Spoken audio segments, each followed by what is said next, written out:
Quality দেখেন ভাই। আপনাদের যে মাছের কোয়ালিটি আমি পাইছি, কথা এবং কাজে মিল পাইছি দেখেই কিন্তু আমি 7 বছর যাবত এখান থেকে মাছ নেই। এবং আপনাদেরও বলবো যে আপনারা সঠিক প্রতিষ্ঠান থেকে এখান থেকে মাছ নেন। ওনাদের মাছের কোয়ালিটি আলহামদুলিল্লাহ ভালো, আপনারা ঠকবেন না ইনশাল্লাহ। আমার মাছটা যাচ্ছে রাজুক পূর্বাচল। মাছ চাষ করতেছি প্রায় 8 বছর যাবত। আমি 7 বছর যাবতই এই সেন্টার থেকে মাছ নিচ্ছি।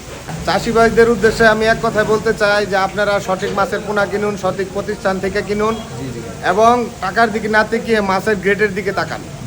ভালো জাতের উন্নত মানের মাছ ছাড়ুন, দেখবেন ফলন ভালো হবে ইনশাল্লাহ। আমার জীবনে সর্বপ্রথম ওনাদের কাছ থেকে 1 বিঘা পুকুরে মাছ চাষ করছি। সেখান থেকে আজকে আমার 4টা পুকুর। আপনাদের দোয়ায় এখন আমি যে পুকুরটার মধ্যে উদ্বোধন করবো পূর্বাচলে, সেই পুকুরটা প্রায় আপনার 250 বিঘা। আলহামদুলিল্লাহ আমি এই যাবৎ পর্যন্ত আপনাদের যে মাছের কোয়ালিটি আমি পাইছি, কথা এবং কাজে মিল পাইছি দেখেই কিন্তু আমি 7 বছর যাবত এখান থেকে মাছ নেই। এবং আপনাদেরও বলবো যে আপনারা সঠিক প্রতিষ্ঠান থেকে এখান থেকে মাছ নেন। ওনাদের মাছের কোয়ালিটি আলহামদুলিল্লাহ ভালো, আপনারা ঠকবেন না ইনশাল্লাহ।